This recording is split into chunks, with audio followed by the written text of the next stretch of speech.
And what we're going to do is spend a little bit of time talking about what you will need to know about money before age 20. Specifically, a lot of things I wish I knew about money before age 20. My name is Art Carden. I teach economics at Samford University in Birmingham, Alabama. I work as a research fellow for the American Institute for Economic Research. You can find me at artcarden.com and various other places. And I can go and cut this short and make it really, really, really, really quick. The best way to make a lot of money, the best way to save a lot, is to ensure that you're locked down during a pandemic so that you save money on gas, and as you can probably tell, save money on haircuts. Except that it's not quite that simple. What we're going to do is we're going to spend, again, about the next 45 minutes or so talking about what you need to know about money before age 20. Then I'm going to take some questions. You should have my contact information. I'm relatively easy to get in touch with. And I virtually, no, not even going to virtually, I guarantee you, if you follow the advice that I give you tonight, you'll retire a millionaire many, many, many times over, okay, without really having to worry too much about it. So here's what you need to know about money before age 20. Well, first, you're probably in this scenario where you're kind of really, really, really wondering, okay, what exactly is personal finance? How do I save for the future? How do I ensure that I have a comfortable retirement? How do I insure against really big, really bad things like the COVID pandemic that's happening right now, where you're going to be, not after we're finished necessarily, but upon retirement, is basically laying on a pile of money and not having to worry about your personal finances. And very importantly, being able to take care of the people and the causes that matter the most to you. There's a big caveat here. That's if you apply what you learn this evening. And you might be wondering now, well, what exactly are we going to learn this evening? You're going to learn three things. First, you're going to learn how to think about your choices. Okay, you're going to learn how to think about your choices and think like an economist, or use the economic way of thinking. Specifically, we're going to emphasize the fact that costs are everywhere. Second, okay, we're going to learn how to get rich with hardly any effort at all. Okay. Third, we're going to learn where to find the tools that will help you. So we're going to learn how to think about our choices, how to get rich with hardly any effort at all, where to find the tools that will help you, and then parenthetically, I will say how to make sure that you edit your bulleted lists in PowerPoint presentations. But, you know, that's kind of neither here nor there. So there are three things that you manage fundamentally. You manage your time, you manage your talent, and you manage your treasure. Okay. You manage your time, you manage your talent, you manage your treasure. All three of these are valuable. All three of these are essential to a life well lived and a life well managed. All three are essential to understanding what you need to know about money before age 20. So let's get rolling on these. Specifically, let's talk a little bit about time. First, the way to think about time is to do what Jesus said we should do, and that's count the cost. Count the cost. If you're familiar with economics at all, you might have heard an economist or someone say that economists have said that there's no such thing as a free lunch. And this is true. There's no such thing as a free lunch. There's no such thing as a free slice of pizza. There's no such thing as a free webinar. There's no such thing as a free Netflix binge, which once again might be kind of particularly appropriate for the pandemic world that we live in right now. You want to know, what exactly is the cost of a Netflix binge? And when I ask my students, or when I ask a lot of people, they would say, well, you know, Netflix is $15 a month, so you divide that by, no, absolutely not. The cost of a Netflix binge is not what you pay for the Netflix subscription. Why? Because you're not getting your money back whether you watch Netflix or not. Okay, you probably have all sorts of subscriptions. Your parents can think of a time when they subscribed to something and then paid for it, even though they didn't use it. So, for example, I have a subscription to an app that I used last month that automatically renewed. You know, I'm not getting my $10 back. So what you have paid for the Netflix subscription is irrelevant. It's what an economist calls a sunk cost. The cost of a Netflix binge is what you could be doing instead of watching Netflix. So let's think about what some of those things might be. Remember, okay? So if you watch Netflix, you know the little countdown. Next episode begins in 5, 4, 3, 2. What do you do? What you want to do is you want to count the cost. Okay, you want to think about what you have to give up, or the next best thing you could be doing instead of watching that next episode on Netflix. Let's think about what some of those things could be. Okay, you sit and watch Netflix, you earn $0. Maybe you work for, maybe you work in an office. You've got a quote unquote real job where you have to do real stuff. Maybe you could earn $125 doing that.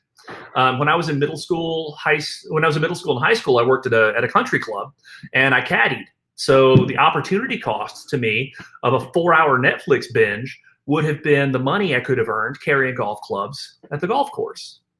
Or maybe you could drive for Lyft or Uber or another ride-sharing company and earn $75. Or you could give a webinar on something that you really, really know how to do. The cost of the Netflix binge is the next best thing you could be doing.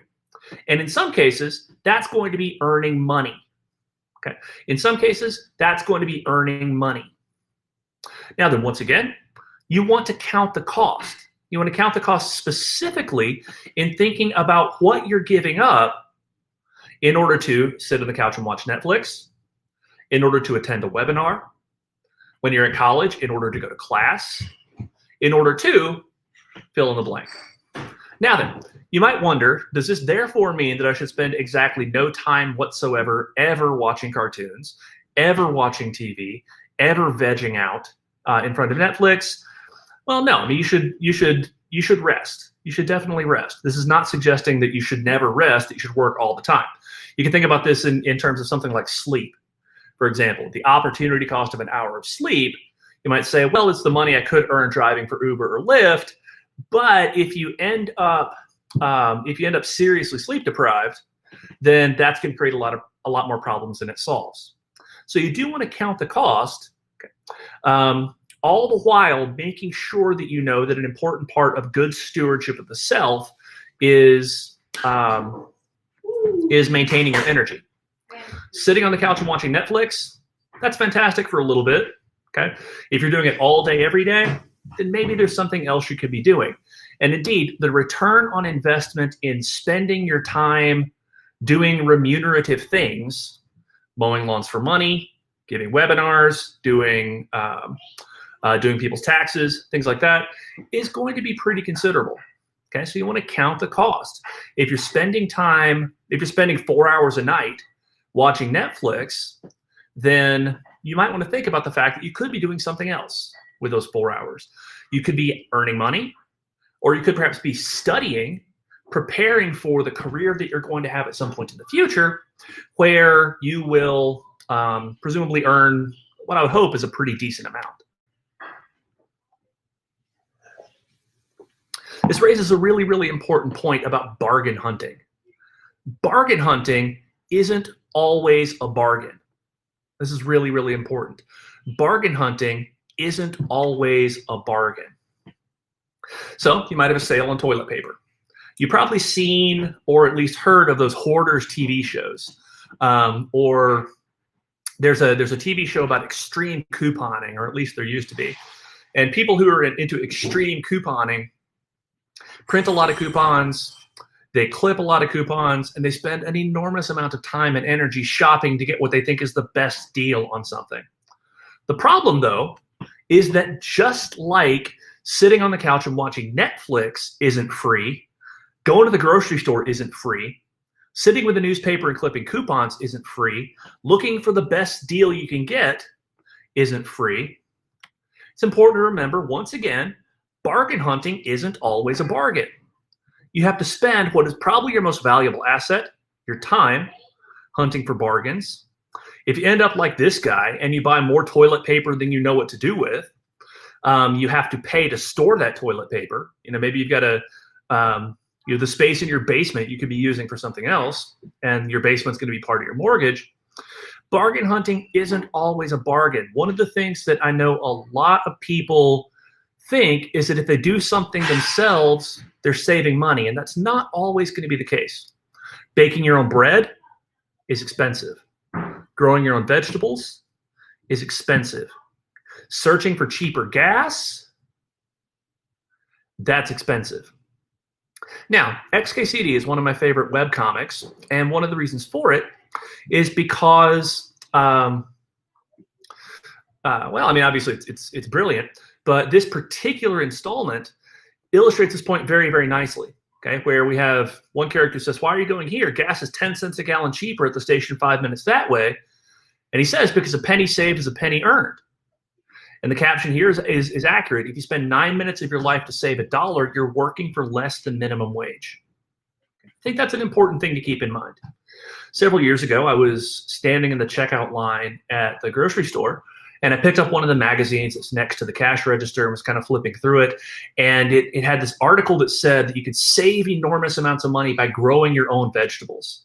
So what you should do to be frugal, to save money, is you should grow your own vegetables, because you could spend 20 bucks on cucumbers at the grocery store, or you could spend 50 cents on enough seeds that you could then plant, and then that would grow the same number of cucumbers or something like that.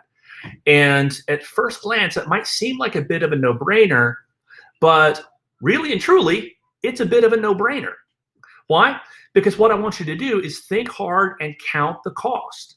Okay? Count the cost, not just of the seeds, but of the time, the energy, the water, the time, the energy, the time, the energy, all the stuff that you're going to spend growing these cucumbers. Okay? It turns out ultimately that for someone in a relatively wealthy country like the United States, growing cucumbers could be a very, very expensive proposition. If you want to get cucumbers, then the best thing for you to do probably is to specialize in what you're best at compared to everybody else, and then use your earnings from that to buy cucumbers. So I'll use a very specific personal example. Well, the market has decided that my comparative advantage, which is a term that you'll encounter in economics classes, is writing about economics, teaching about economics, and doing research in economics. If I want to get cucumbers, the most cost-effective way for me to do it is to do more economics teaching, speaking, and writing, and then use the additional income to go buy cucumbers. Now then, once again, I want to add just a brief word of caution here. This is not to suggest that you should never ever garden if gardening is something you really enjoy. If gardening for you is like Netflix, then that's fantastic. If gardening is a leisure activity, then by all means, do it to your heart's content. Love it, enjoy it, grow rich, beautiful, lush gardens, and have the time of your life doing it. We have 3 children, ages 11, 9, and 7. And so we get to spend a good bit of time teaching them about how plants grow and things of that nature. So we do a lot of stuff that looks, at first glance, very, very expensive, but that we think is ultimately worth it because of these additional goals that we are trying to achieve. Okay. If you love gardening and you want to grow cucumbers, then by all means, garden and grow the cucumbers. Okay. However, it's a mistake to think that you're saving money by growing your own vegetables when it might be far more productive for you to do something else. So managing your time is really, really important.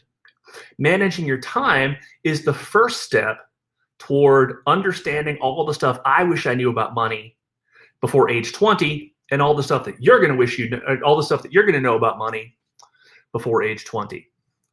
Before I leave this, one final point: the lie at the bottom of your grocery receipt. How to shop. Now then, I do a good bit of, obviously I do a pretty good bit of shopping, and sometimes when you go to the grocery store, you look at the receipt. It might say something like, you saved $5.35 by purchasing toilet paper that was on sale, by purchasing ice cream that was on sale, by purchasing whatever that was on sale. This is psychologically compelling, but economically it doesn't really make a whole lot of sense.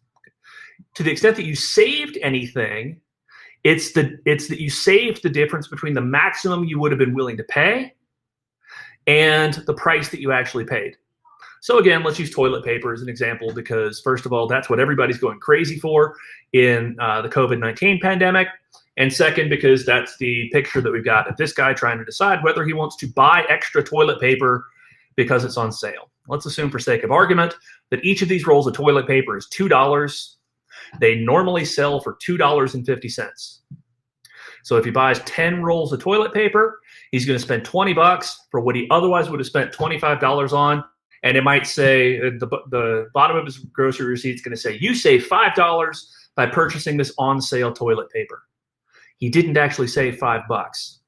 If he wouldn't have bought the toilet paper at the original price, then he didn't save the difference between what they were originally asking and what they actually charged him. He got a gain from trade, of course. But if he was only willing to pay $2.25 per roll of toilet paper, then for those 10 rolls of toilet paper, his gain from trade would only be $2.50, not the $5 that it says at the bottom of the receipt. What does this have to do with managing your time? What does this have to do with managing your money? What does this have to do with shopping? The next time you're out looking at clothes or browsing online, I guess, because I don't think any of us are going to a mall anytime soon, notice the way that things are advertised, or notice the way that things are displayed. So you might see a rack of summer. Well, let's see, what season is it? It's spring, about to turn into summer. You might see that all the winter gear is on clearance, and it might say 70% off, 75% off, 80% off. Okay. The question you have to ask is 80% of what? 75% of what? 50% off of what? What, in other words, is the final price that they're asking for? Ignore all the hoo-ha about discounting, and ignore all of the the flashy banners and things like that saying 60% off, 70% off, 80% off, whatever. Just look at the final price. If that's a price you're willing to pay, then by all means go for it. But this is something that's called the anchoring effect. And a lot of times what happens in stores is they will advertise a high price in order to anchor you on that price as kind of, this is what the price of the good is supposed to be. And then if they discount it by 10%, 20%, 30%, et cetera, they make you think you're saving money. Okay, they make you think you're saving money. Okay, you might be getting a good deal, of course. I mean, if you're buying something you're willing to buy at a price you're willing to pay. But once again, if you buy a dress that is marked for $500 for $50, you're not saving $450 unless you would have bought that dress at the retail price of $500 initially. Okay, so there's a lie at the bottom of your grocery receipt telling you that you saved a certain amount of money with your bonus value card. You saved a certain amount of money by buying the stuff that was on sale. Ignore it. There's also something that you might have heard people say that's closely related to this. Another lie that you'll see in shopping is the more you spend, the more you save. So if someone comes home and says, I saved us $500 buying all of this stuff on sale, remember, once again, that's only true if the difference between what you would have been willing to pay and what you actually paid was $500. So in managing your time, managing your talent, managing your treasure, you want to be on the lookout for times when you might feel like you're saving money or feel like you're getting a really great deal when maybe it's not quite as good as you think. Which raises another question. Okay. In this case specifically, a question about how you manage your talent. So you manage your time, you manage your talent, okay? And specifically, we want to think about managing talent as an exercise in investment, and specifically in investing in yourself and investing in a career that you're going to find rewarding and remunerative. Okay, a career you're going to find rewarding and remunerative. I'll tell people I have the best job in the world. I'm an economics professor. My job is to think about, read about, write about, and talk about things that I find absolutely fascinating. Okay, and it pays okay. Okay, it pays enough that we're able to live relatively comfortably in Birmingham, Alabama. So it's a little bit remunerative, but more than anything, it is rewarding. Okay. Now, here's how I want you guys to think about how to invest in yourself and how to pick a career. Okay. It's not enough just to be smart. You have to be wise. Now then, you guys are the National Society of High School Scholars, which means that you're pretty hot stuff. Okay. You're all smart, I'm sure. But being smart alone won't really get you that far. Okay. It might be nice to have, but you really need to be wise about the choices that you make. Now then, if you look 20,000 years ago, picking a job, that was pretty easy. You could do one of two things. You could hunt, or you could gather. You could hunt, or you could gather. Okay, it really wasn't that hard to pick a career. You hunted, or you gathered, or you hunted and gathered, or you starved to death. Relatively straightforward. Nature did most of the work for you. Today, on the other hand, it's a little bit more difficult. Today, it's a little bit more difficult. And a tool I want to introduce you to is something from the Bureau of Labor Statistics called the Occupational Outlook Handbook. And what I'd like for each of you to do, okay, and again, and thinking about getting maximum value from this, is write down what you want to do with your life. What are some attractive careers that you're really interested in? And then after the webinar is over, or indeed even during the webinar, go to just Google BLS Occupational Outlook Handbook and look at some information. Or you can go to the Apple Store, or you can go to the App Store on your Apple device. I think it's also on Google Play, and you can actually download the Occupational Outlook Handbook app. Okay, here we can look at occupational groups. So let me see here.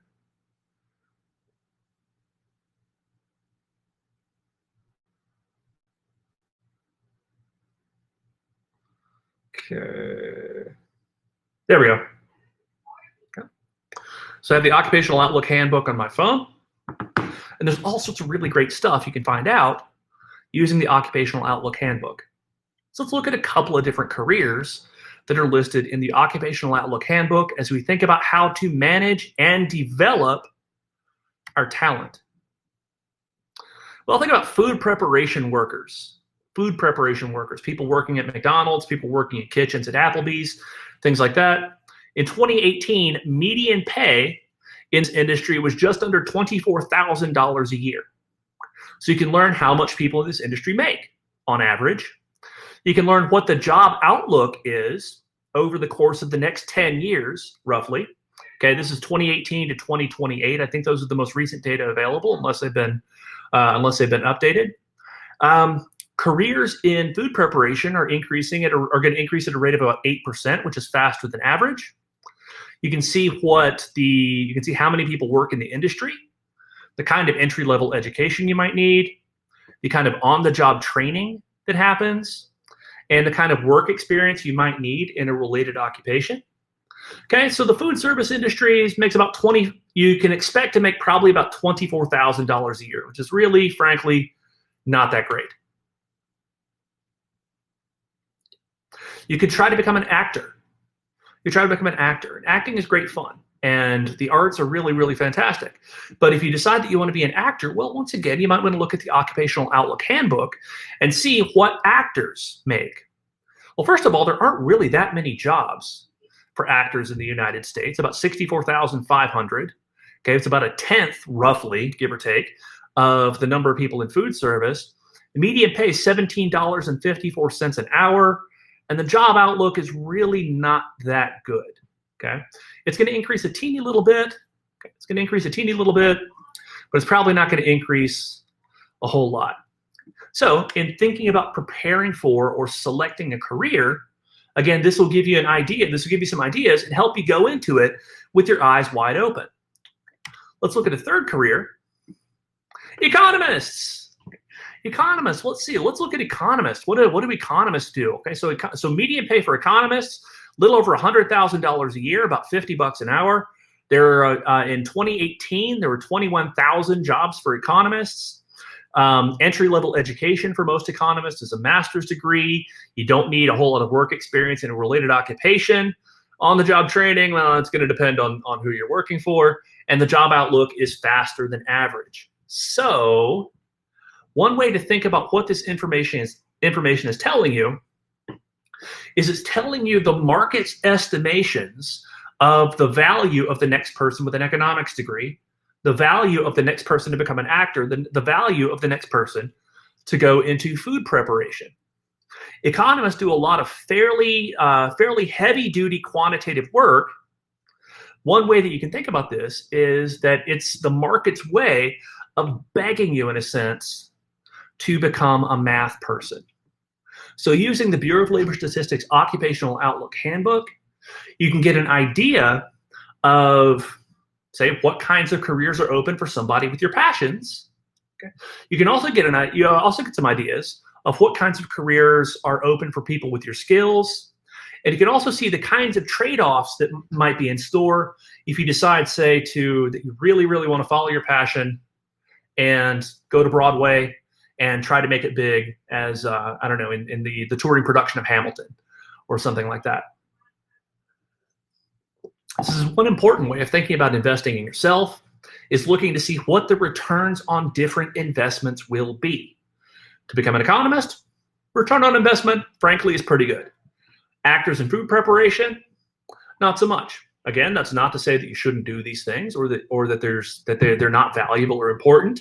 Rather, it's just to say that you're going to face some very, very important trade-offs, which raises a question. How should you develop talent? Once again, count the cost. A little bit ago, I said that you could be working instead of watching Netflix. You could be studying instead of watching Netflix. You could be in a webinar on personal finance instead of watching Netflix. You could be developing and honing your skills. Once again, the optimal amount of Netflix to watch is not 0. When this webinar is over, my kids and I are going to turn on Disney Plus and watch a couple of episodes of Resistance, which is a new Star Wars series that is, I think it's actually pretty good. So believe me when I say, infer from my actions, that the optimal amount of time to spend vegging out in front of the TV is not 0, but it's also not really that high. It's also not really that high. Count the cost, develop your talents. Say, I mentioned a minute ago that the market is kind of begging you to become a math person. Well, download the Khan Academy app and sharpen your math skills. Sharpen your writing skills using something like Grammarly. Okay, you develop your talents by investing now in the sorts of skills that are going to be valuable perhaps much later. Now we get to the part that everybody thinks about when they think about managing their money or when they think about personal finance. We've talked about managing your time. We've talked about managing and investing in your talent. Now we're going to spend some time talking about your treasure.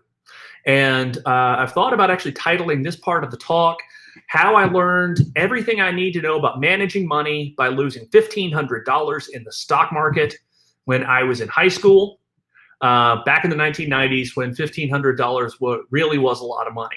So if one person on this webinar avoids the same mistakes I made, I will consider this a rip-roaring success.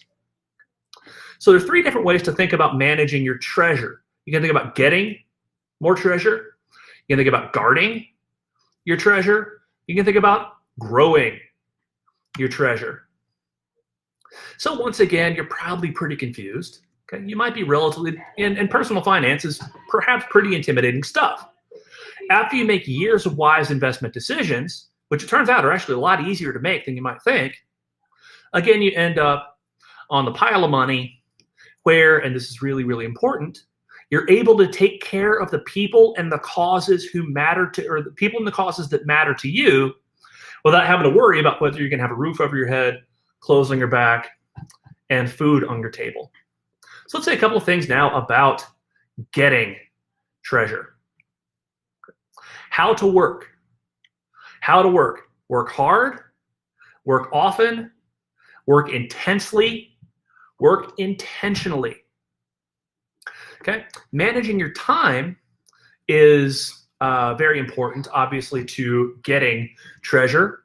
How to work is, in a lot of ways, understanding and knowing how to manage the projects that come at you and knowing what to say no to.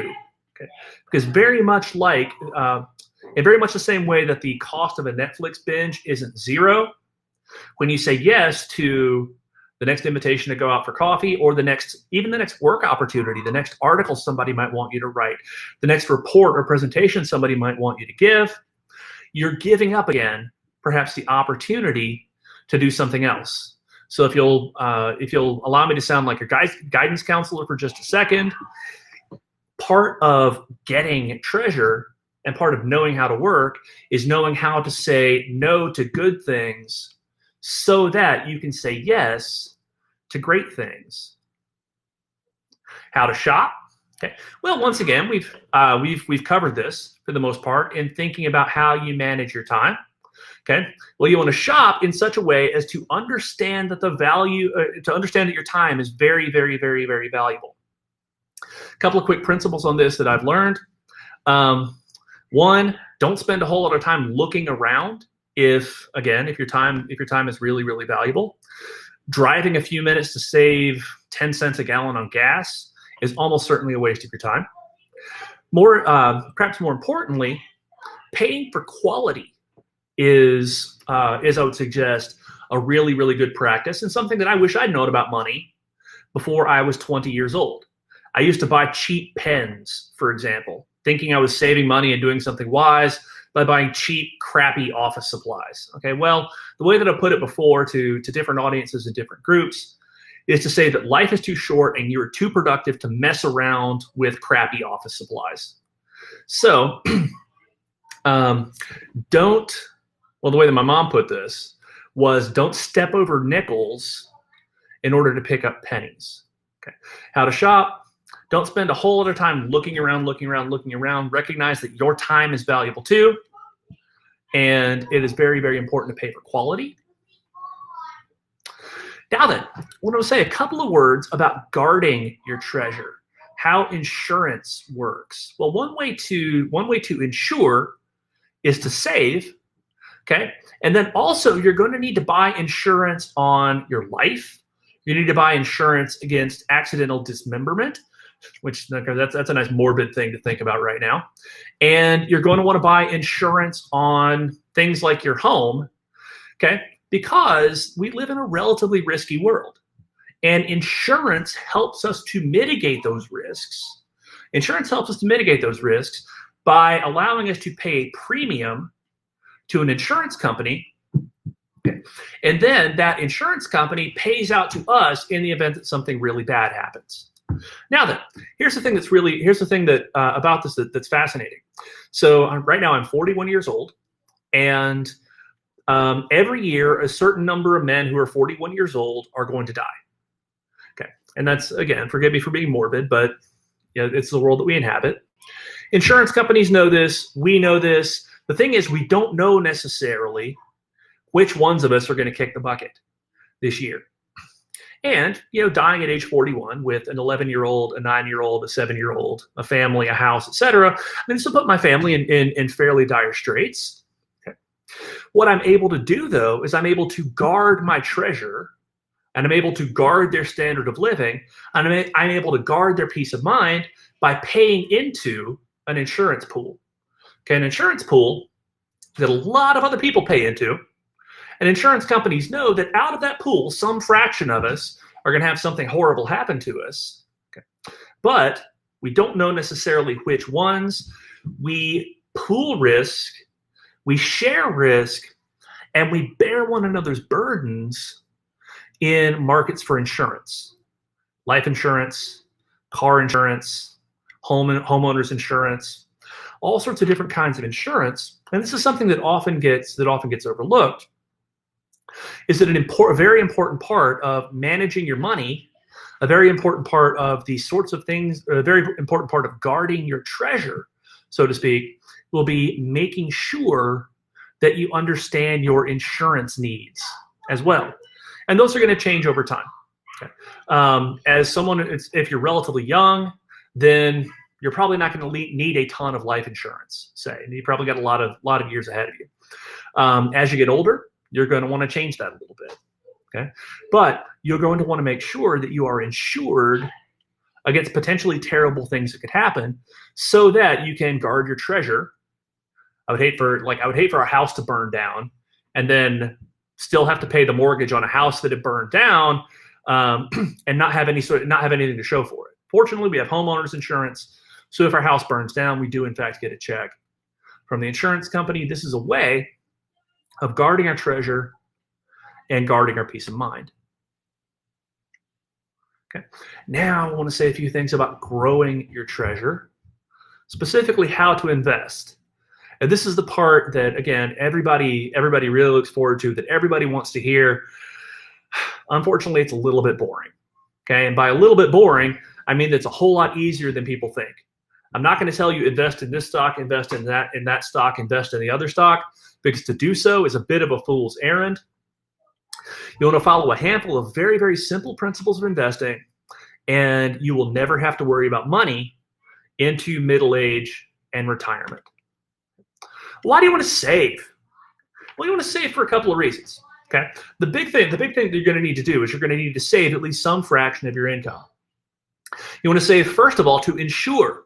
Okay, you want to save to insure against something really bad happening, like, for example, not being able to work for a month or 2 or 3 or 4 as a result of a pandemic. A lot of financial experts and financial advisors suggest that you keep anywhere from 3 to 6 months of expenses in a relatively liquid asset like a savings account or certificate of deposit or something like that, just in case you end up in a situation like, unfortunately, a lot of people are in right now, where they have no income because we've shut down most of the economy. A second reason to save is to put time to work for you. Okay. A second reason to save is to put time to work for you. Your income, your wealth will grow, and it will grow over time. Okay, it'll grow over your time if you start saving as soon as you can. Now, there's a notion in economics, and here we've got this guy Bob from the Foundation for Economic Education's cartoon Common Sense Soapbox, scarfing down tacos. Okay. There's a concept in economics called time preference. And we say that you have very high time preference if you want stuff now. We say that you have very low time preference if you're willing to wait.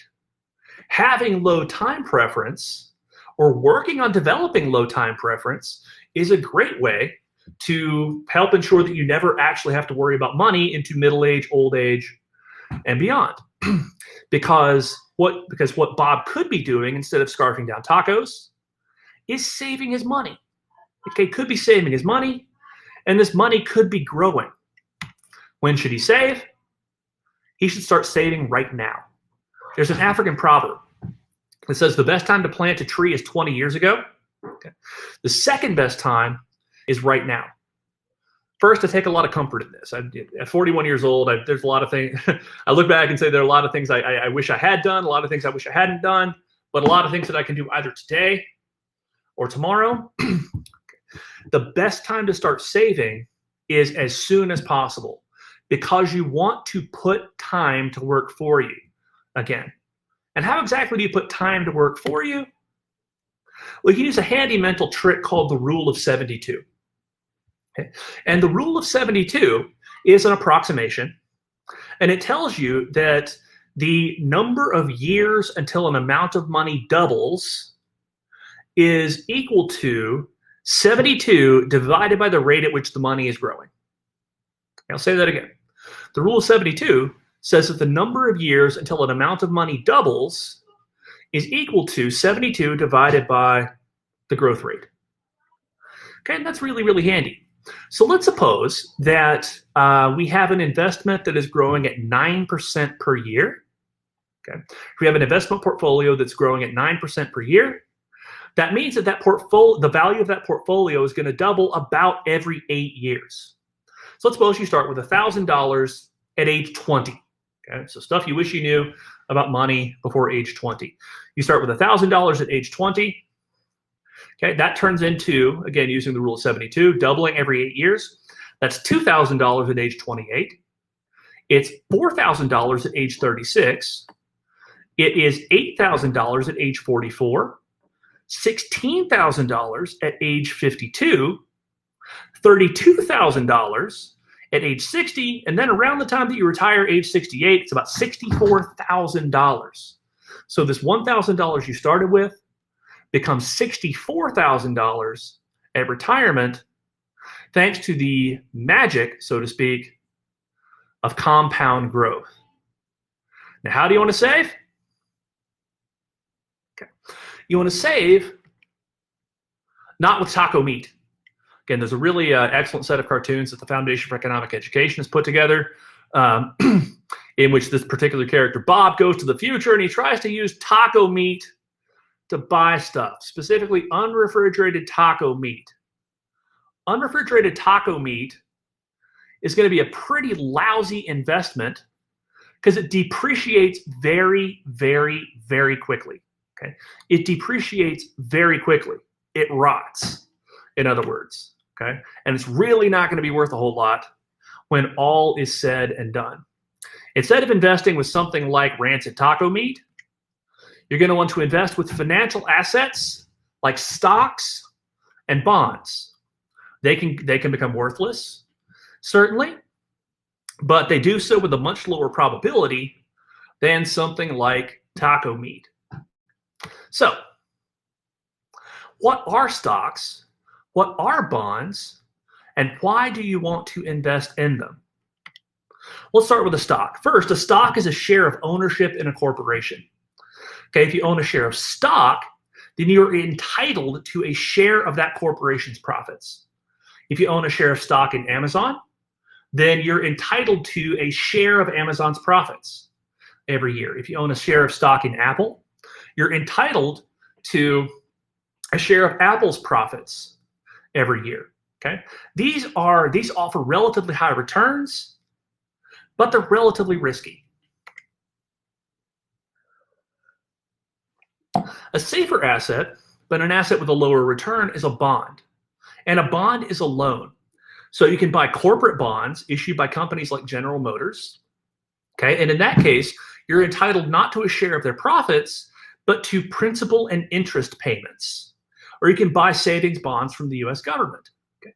In that case, once again, you're entitled to principal and interest payments. The return is not as good on, say, a corporate bond, a bond issued by Amazon, say, as the return on Amazon stock. But what the reason for that is the fact that bonds are a lot less risky.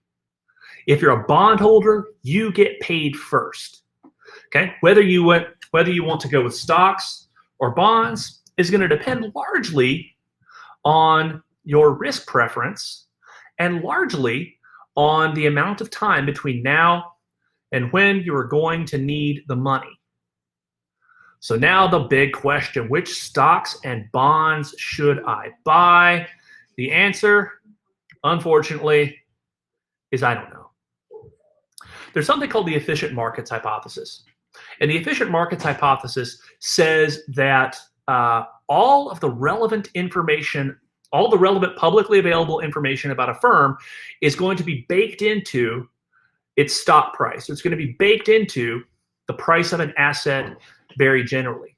This means, in short, that you're not going to be able to get rich buying, selling, and trading publicly available information. I'll give you a specific example. So when I was growing up, my favorite baseball player was Mark McGwire. He set the rookie home run record in 1987 by hitting 49 home runs. This is a picture of his rookie card, 1985 Topps. He played on the Olympic team in 1984. Sets a rookie home run record. Great hitter. He eventually gets traded to my favorite team, the St. Louis Cardinals. Then in 1998, he does the seemingly impossible. He hits 70 home runs, breaking the home run record in Major League Baseball. His rookie card, these 1984 Topps baseball cards, or 1985 Topps baseball cards, excuse me, are worth $200 a piece in 1998. I have a lot of Mark McGwire cards in 1998, and so I'm feeling pretty good. Now then, if you know anything about baseball history, You know what happened a few years after this. We learned how Mark McGwire hit those 70 home runs, and he hit them by using steroids. Now then, what do you expect happened to the price of Mark McGwire baseball cards? They plummeted. Okay, they went way, way, way, way down. I think now if you look on eBay, you can probably get a Mark McGwire rookie card for about 10 bucks. Now then, if someone says, so if I were to say to you, hey, you should load up on Mark McGwire 1985 baseball cards because they were worth $200 22 years ago, therefore they're bound to go back up, your response should be that that's actually kind of crazy. Okay, all of the relevant information about Mark McGwire as a home run hitter is baked into the value of his baseball cards. It's not like he's going to go back and undo steroids. Therefore, it's virtually certain that the value of Mark McGwire rookie baseball cards is not going to go back up to the $200 that it was in 1998. Similarly, one might say now's the time to buy stock in Walmart or Amazon because they're doing very, very big business during the pandemic. The problem is that everybody knows that. Okay, so you're not going to get rich. You're not going to beat the market trading on publicly available information, which then raises the question, so again, which stocks and which bonds should I buy? Well, here's what you should do. You should invest in a diversified mutual fund that targets a stock market index like the S&P 500. I personally do business with companies like Vanguard and Fidelity. You know, they're not paying us to say this or anything like that. It's just Vanguard because a friend recommended them once, and Fidelity because that's who my employer works with. TIA CREF as well. A mutual fund owns many shares of many different companies. Okay, and it allows you to diversify your risk. It is, in some sense, pretty close to a free lunch. You can get a relatively high return at relatively low risk if you carry a diversified portfolio of stocks using something like a mutual fund that targets an index like the S&P 500, because we know there are going to be some winners, there are going to be some losers. Okay, over time, however, this is a graph of the S&P 500 index going back to about 10 years or so. Okay. Over time, the winners have tended to outpace the losers. So if you put $1,000 in an S&P 500 index fund in 2015, okay, so 5 years ago, excuse me. If you put $1,000 in the S&P 500 in 2015, it'll be worth roughly 1.7 to 1.75 times what you initially put in. And over time, this is what the performance of the S&P 500 has looked like. The winners on net have outpaced the losers. And by buying shares in an index fund that targets a stock index, you're able to get instant diversification with relatively little work. Starting young, you're going to have a whole lot of time to bear risk. As you get closer to retirement, you're going to want to move your money out of stocks and into bonds. Again, the beautiful thing is that a lot of companies offer products that will do this for you. Write down the phrase life cycle fund. And a life cycle fund is a fund where you buy shares in it, and it starts out very, very aggressive, very heavily invested in stocks. Then the closer you get to retirement, it rebalances and rebalances and rebalances so that it's almost all in bonds by the time you hit retirement. When I was growing up, there was a TV commercial for some sort of chicken cooker that a company named Ronco made, and the tagline for the chicken cooker was "Set it and forget it." And indeed, that's something that life cycle index funds allow you to do. They allow you to set it, say, I'm going to contribute 15% of my income every paycheck to my life cycle index funds targeted at my retirement date of the year, say 2080, okay, or 2050, or 2070 or something like that. You set it, every paycheck, 15% comes out and goes in your retirement fund. Over time, you enjoy these returns that we've gotten from the S&P 500. And when you hit retirement, You do not have to worry about money because you're almost certainly by this point a millionaire several times over. And someone who is, therefore, able to take care of the people and the causes that matter to you. So as we close, I want you to ask this question.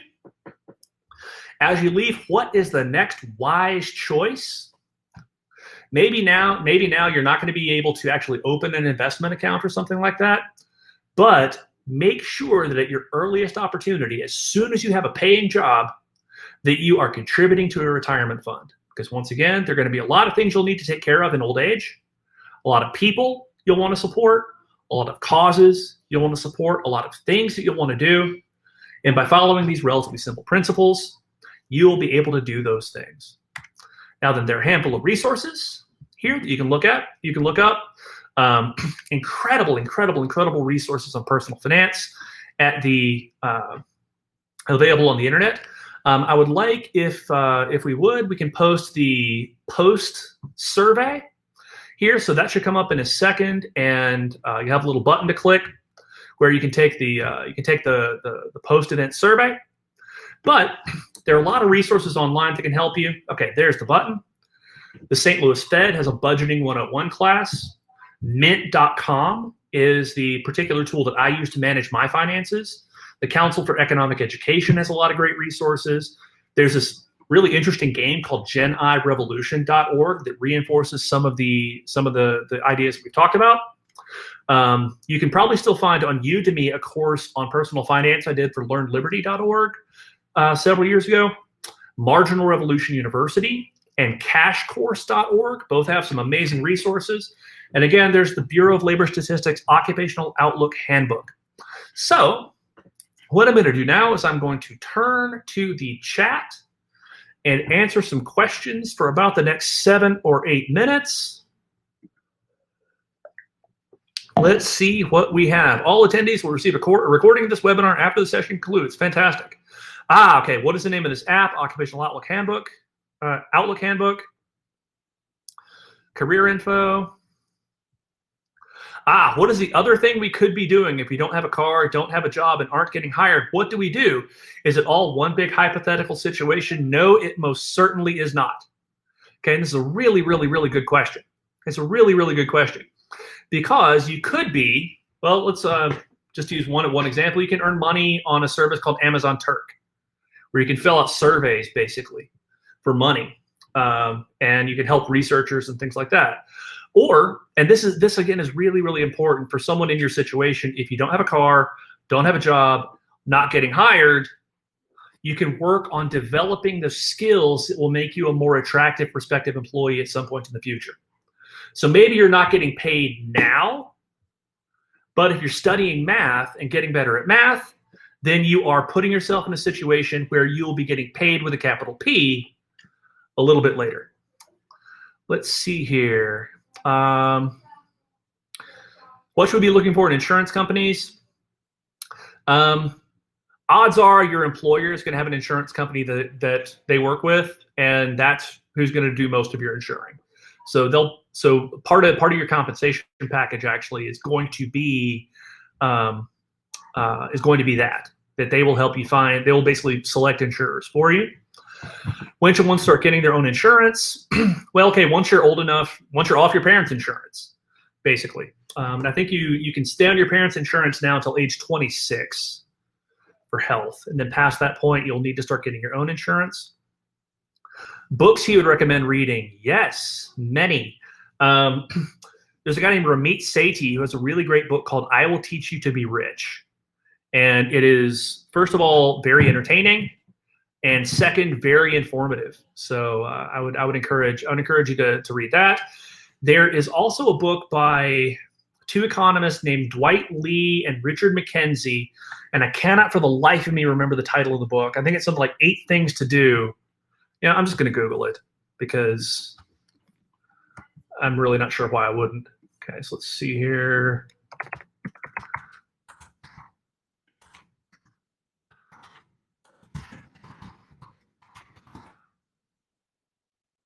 Called Getting Rich in America. Okay, that's a really good one. But yeah, if I were going to recommend one book just kind of off the top of my head, it would be I Will Teach You to Be Rich. And then go to Marginal Revolution University. Just Google that, and they have a set of really, really useful personal finance videos. Okay, so I really, really like this question because it illustrates something super duper important about what we've done tonight. That these are big, general, broad principles, and I'm 100% serious. If you follow my advice, you'll never have to worry about money. But this is the beginning of a conversation and the beginning of a set of disciplines and habits that will ultimately get you from here to there. What advice do you have on student loans? Okay, so that is wow, okay, that's a tough one. That's a tough one. Because I was fortunate, I got to go to college on a scholarship. We paid off any student debt that we had relatively early. I'm not entirely sure that was a great idea. I will say this. I'll say this. Stuff I wish I had known at age 20 about money would be things, again, like the value of my time. So after my first semester of college, I said, the average cost per meal of a meal plan is really, really high. I can do better than this if I just go to Walmart and shop and cook my own food. And that was stupid, frankly. If I could go back and say to my 18-year-old self, just have a meal plan, I would do that.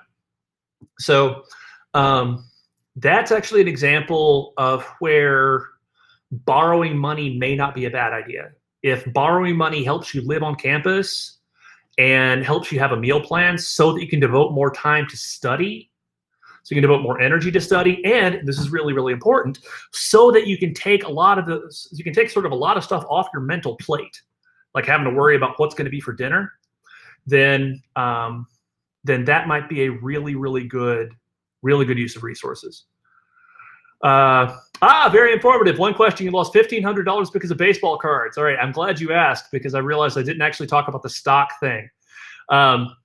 So when I was in high school, I got a couple of really hot stock tips, and I invested $1,500 in two companies because really, really hot stock tips, and they both went bankrupt.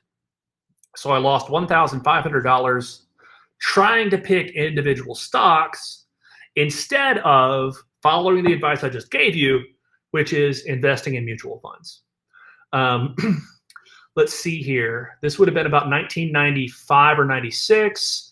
So we got about 24 years of S&P 500 growth. That's a lot of money. That would be a pretty good amount of money today if I'd invested in an index fund instead of trying to pick individual stocks. Let's see here. Is gold any good?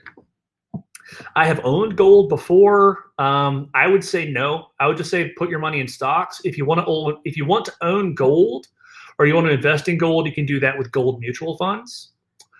Now that's to say, we have some precious metals upstairs in part for educational purposes and because I'm trying to teach my kids. But once again, knowing what I know now, I would not have bought gold, which I actually did, I think, my second year of graduate school, and that was not a very good idea. When we're at college, what's the best way to pay the tuition and save money? So I'd say be frugal, but don't be cheap, and count the cost of all the decisions that you're making. Best way to pay the tuition and save money. Think very, very clearly and very, very carefully about when spending money is good for you and when spending money is bad for you. If you're spending money to have a meal plan, that's probably worth it. If you're borrowing money even to have a meal plan, that's probably worth it, again, if you're studying something that's going to pay off pretty well. So think hard as you get into college about the sorts of things you want to worry about. Taking higher level classes, a higher return towards the future instead of taking electives. That's a really good question. I don't actually know. And again, it's going to depend on your values. There's a lot more to life than money. Of course, money is really important and money is really, really nice to have. But when you go to college, think about it this way. You're going to have 4 years to just sit around with a bunch of nerds and talk about books. So you want to do a couple of things. You want to one, develop a skill set that's going to be employable, but then you also want to become a well-rounded person. So my wife actually did it better than just about anybody I know. She majored in accounting, which is a ticket to a great job, and she minored in dance, which was her passion. And incidentally, she ended up leaving the accounting profession and teaching dance. But higher level classes, they're going to be diminishing marginal returns to that. And again, you're going to want to think about not just how much money you're going to have, but the kind of person you're becoming. Let's see, what type of loan should I apply for starting a business? That I don't know. I know the Small Business Administration has a lot of loan programs, but you'll want to talk to your local banker about that. And I apologize for not having a whole lot there. Do you prefer doing investing or trading? Do not spend a lot of time buying, selling, etc. I'm a passive investor. I pursue a strategy of buy and hold. So I put a certain amount of money in the stock market every year, and then I just don't touch it. Okay. Trying to time the market, trying to pick specific stocks or pick different stocks, etc. It's just generally, again, that's a great way to get burned, as I did when I was a teenager. Let's see here. As a teenager, what is the most lucrative way to make money? I wish I knew. Let's see here. Again, if I could go back and do my teenage years again, I would spend more time studying math. I would spend more time studying math, and I would spend more time practicing writing. Having money and having a couple of jobs was a lot of fun, and it was great, but that's where I would focus my attention if I could go back and do my teen years again. Can I open a retirement account at 17 with no job? I don't actually know. Okay, yeah, you can do it without a job.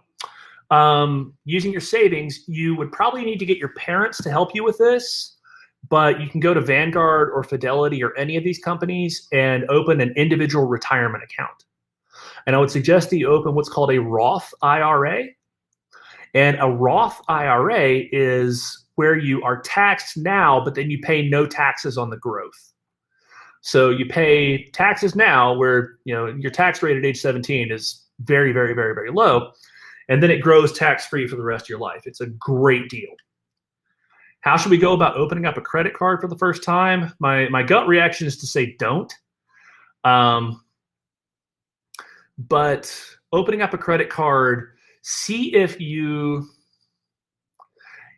that's one to sit down and talk to your parents with, or talk to your parents about, and get their wisdom. I got burned with a credit card one time, and that was not fun. Can you make a Roth IRA contribution remotely now while sheltering in place? Yes, as a matter of fact, you can. I did last week. Earliest age you're able to invest in mutual funds. I was investing in mutual funds at age 16, so go for it now. Where else can you buy stocks? Apps like Robinhood. I have a Robinhood account that I haven't verified yet. I have no reason to think it's unreliable, but I need to play with that a little bit more. Where can we go to buy bonds? Once again, you can do this with the best place to go is to start with a company that doesn't charge very high fees. The companies I work with are Vanguard, Fidelity, and TIAA-CREF.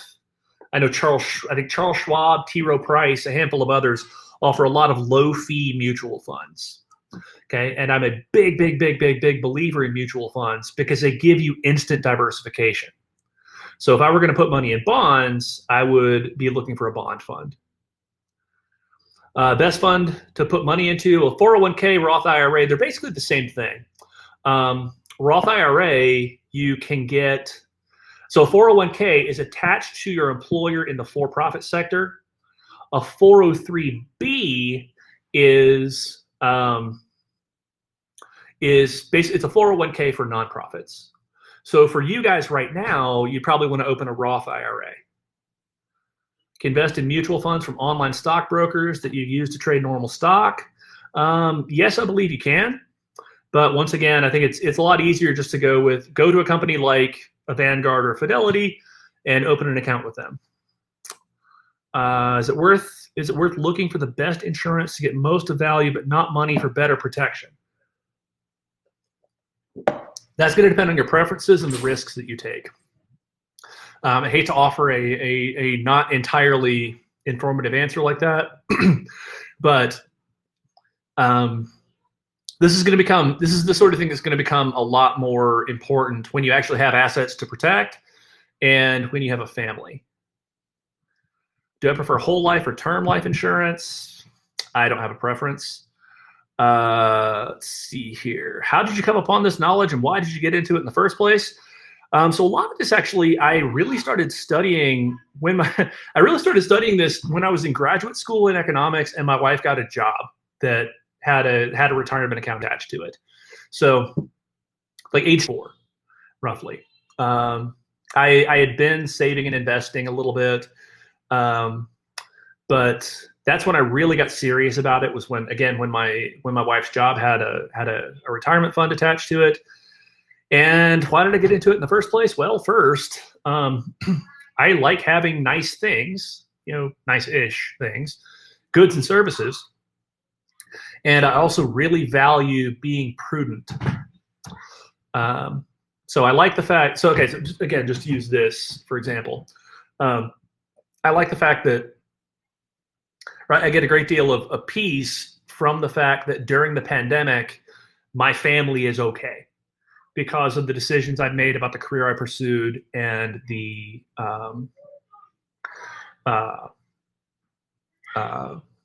investments that we've made. So I'm gonna take three more minutes for questions here. Three more minutes. I'll shut off at 8:11 Central Time. Best way to guarantee a job you enjoy and that pays decent? Frankly, work your butt off and study the right things. So develop your quantitative skills, develop your communication skills, and be reliable. Let your yes be yes and your no be no, and that will open up an enormous number of doors for you. Would having a diverse portfolio of financial investments have any significant impact on tax returns? It's a big risk reduction. And the way to invest, particularly when you're young, I would argue, is with the Roth IRA, where you pay taxes on it now, but you're never taxed on any of the growth. The tax rate you face as a 17-year-old, 18-year-old, now even, I'm 41 years old, I own a house, I have 3 kids. I face a relatively low tax rate, or a lower tax rate than I will when the kids grow up and things like that. So I would definitely put my money in a Roth IRA to save on taxes. Tips for staying motivated. Man, that's a tough one. That's a really, really tough one. Give yourself small goals and give yourself rewards. This is going to sound silly, but during the pandemic, I've actually started drinking sparkling water, which it's not really something I'd been a big consumer of before. And if I get my work done in the morning, I get to have a can of sparkling water at lunch. And then if I get my work done in the early afternoon, I get to have another can of sparkling water later in the afternoon. It's probably stupid, but it keeps me motivated. How to get into mutual funds? First place to look, go to Vanguard.com or Fidelity.com. And then what are mutual funds? Well, a mutual fund is a fund that owns many shares of a lot of different stocks. So an S&P 500 mutual fund, and I'm just going to click on the S&P 500 graph again, is a mutual fund that owns stock in every company represented in the Standard & Poor's 500, which is a broad index of overall stock market activity. And so that gives you instant ownership of everything in the S&P 500. So you don't have a share of Amazon, you don't have a share of Apple, you don't have a share of Walmart. You have a share of a mutual fund that owns shares of Walmart, Apple, Amazon, and everybody else. How many stocks would you recommend we invest in? Again, mutual funds. Mutual funds, mutual funds, mutual funds. Do not try to pick individual stocks. And I say this not just because I got burned doing it in high school, but I say it also because it's a very, very, very risky strategy. It's really easy to lose a lot of money trying to pick individual stocks. So I would go with mutual funds. How do you feel about investing in med tech company stocks, especially during the pandemic? There's nothing that you know and nothing that I know that Wall Street doesn't already know. So I think moving toward med tech is not likely to be something that will beat the market in the long run. If you do, then it's just because you got lucky. I would stick with S&P 500 mutual funds. How should I choose the right bank to open a savings account? Frankly, they're kind of all the same. I would not. Well, let's see here. We bank with a bank called Bancorp South, and that's because that's where we have our mortgage. Yeah, I wouldn't spend a ton. Find a bank that is easiest for you to get to, and that's probably who you should bank with. Bitcoin or virtual currency, a good investment? Oh, that's a heck of a thing to end with. Frankly, I don't know enough about cryptocurrency to have an opinion either way. Therefore, I don't invest in it. So I would definitely say that. Don't invest in something if you don't absolutely understand it inside and out. I know stocks. I know bonds. I don't know how Bitcoin works. Therefore, I own no Bitcoins. So thank you all very much for a lovely evening. I appreciate your time. I appreciate your energy. I appreciate your attention. You can find me pretty easily on the web. Email me art.carden@gmail.com. And I hope you have a wonderful night. And I wish you happy investing.